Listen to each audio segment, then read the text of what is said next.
हर हर महादेव। मैं गीता रानी, मेरे YouTube channel धार्मिक सोच में आपका स्वागत है। हम आपके लिए अलग अलग तरह की धार्मिक कथाएं लेकर आते हैं। आज हम महादेव की अठकंडे के व्रत के बारे में जानते हैं। यह व्रत हर कुंवारी और सुहागिन महिला को करना चाहिए। इस व्रत की विधि ये है। यह व्रत शुक्ल पक्ष के श्राद्धों के सत्य को शुरू किया जाता है। 8 तार और 8 ही गांठ वाला धागा बांधे, जो हल्दी से पीला किया जाता है। धागा बांधते समय भोलेनाथ का नाम लेकर कथा शुरू करें और हाथ में 8 ही चावल के दाने अपने सामने आग का पौधा रखें।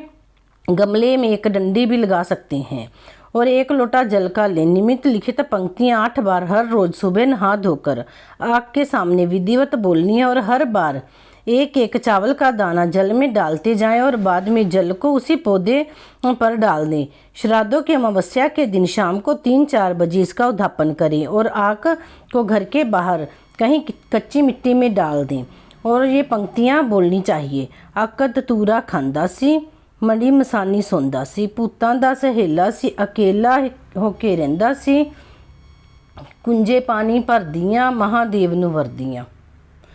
उद्धापन विधि। 8 लोटे या गिलास लो, इनमें से एक बर्तन बड़ा व बाकी छोटे लें। सब पर 1-1 मट्ठी फीकी अथवा मीठी रखें। श्रद्धानुसार पैसे रखें। भोलेनाथ की कथा पढ़कर इन सब पर से हाथ में जल लेकर घुमाओ और जल जमीन पर छोड़ दें। अगर लड़की कुमारी हो तो गुलाबी चुनरी और 1 बर्तन और पैसे पंडितानी को दे दें और बाकी गिलास अपनी सहेलियों को दे दें। अगर कोई सुहागिन करे तो सासू माँ के लिए एक अच्छा सूट या साड़ी और 1 बड़ा बर्तन देकर उनके चरण छूकर आशीर्वाद ले। बाकी लोटे अपनी सहेली, देवरानी, जेठानी या किसी सुहागिन को दे सकती हैं। इसकी कथा इस प्रकार है। एक राजा हिमाचल था। उसकी बेटी गोरा पार्वती थी। राजा गोरा की शादी के लिए नाई को भेजता है और कहता है कि जो आदमी सबसे पहले तुम्हें दिखाई दे उससे मेरी बेटी का रिश्ता तय कर देना।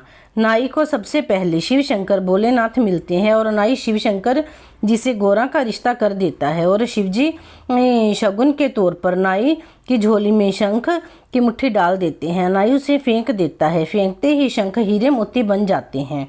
नाई हैरान हो जाता है, सोचता है कि यह जोगी जरूर कोई करने वाला है और यह वापस शिवजी के पास जाता है और दोबारा मांगता है। पहले तो शिवजी जवाब दे देते हैं, फिर बाद में दे देते हैं। जब नाई राजे के आगे जाकर ढेरी करता है तो राजा हीरे जवाहरात देखकर सोचता है कि यह कोई मेरे से भी बड़ा है जिसने इतना कुछ दिया है। राजा गोरा की शादी शिवजी से करने का फैसला कर लेता है। विवाह रखा जाता है। उधर शिवजी बारात लेकर आते हैं। शिवजी बैल पर चढ़कर नंग धड़ंग सर्पों की माला डाले शमशान की भस्म लगाकर भूतों की बारात लेकर आ रहे होते हैं। रास्ते में राजा के आदमी कहते हैं कि बाबा पीछे हट, यहाँ राजे की बेटी की बारात आने वाली है। शिवजी कहते हैं मैं ही बाराती हूँ, मैं ही दूल्हा हूँ और मैं ही गोरा को ब्याहने आया हूँ। सारे हिमाचल में यही चर्चा होती है। फिर गोरा खुद आती है और कहती है कि महाराज कृपा आप अपने असली रूप में आ जाओ।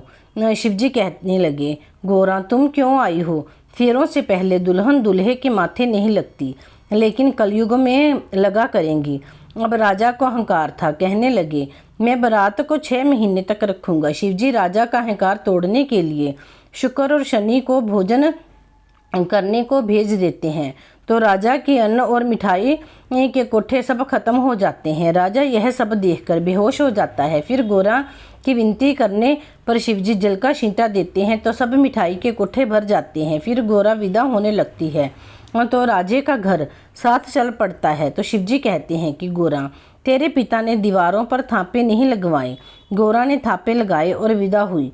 रास्ते में शिवजी ने गोरा को चारों युग दिखाए। शिवजी और पार्वती नंदी के साथ पैदल चल रहे थे। रास्ते में लोग कहने लगे कितने पागल हैं, जानवर की सवारी करने की जगह पैदल चल रहे हैं। शिवजी पार्वती को नंदी पर बैठा देते हैं और फिर लोग कहते हैं कि पत्नी मज़े से सवारी पर बैठी है और पति बेचारा पैदल चल रहा है।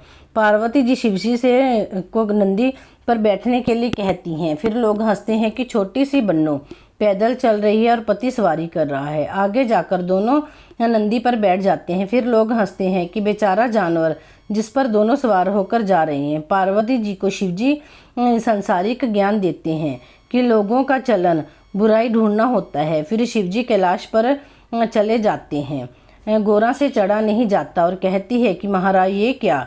तो शिवजी कहते हैं कि गोरा, तेरे माता पिता ने अठकंडे का उद्यापन नहीं कराया? तो गोरा पूछती है, बोले कहते हैं कि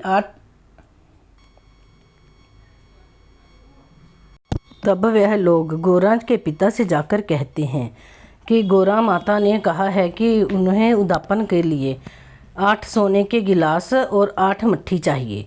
तो गोरा माता के पिता उनके लिए यह सामान लेकर आते हैं। तो गोरा माता यह व्रत कर लेती हैं और वे कैलाश पर चढ़ने के लिए तैयार हो जाती हैं और शिवजी वहाँ आते हैं गोरा माता को लेने के लिए।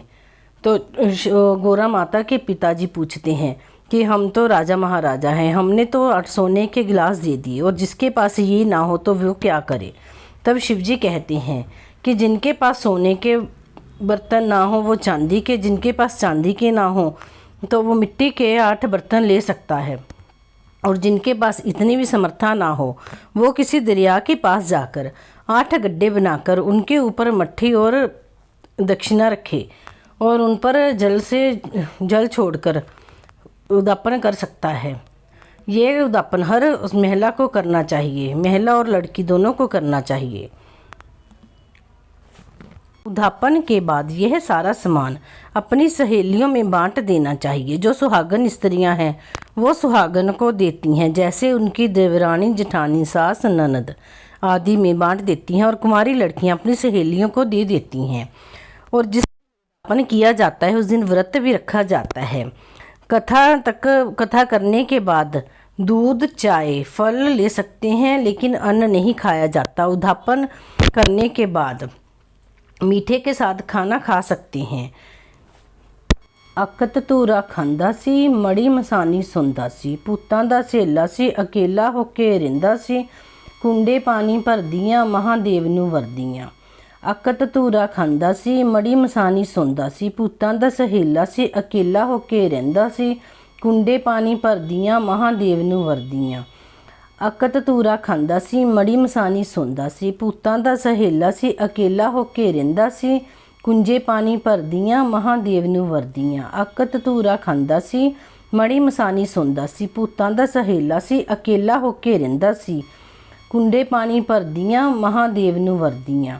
अकत तूरा खांदा सी, मड़ी मसानी सुनदा सी, पुत्तां दा सहेला सी, अकेला होके रिंदा सी, कुंडे पानी भरदियां, महादेव नूं वरदियां। अकत तूरा खांदा सी, मड़ी मसानी सुनदा सी, पुत्तां दा सहेला सी, अकेला होके रिंदा सी, कुंजे पानी भरदियां, महादेव नूं वरदियां।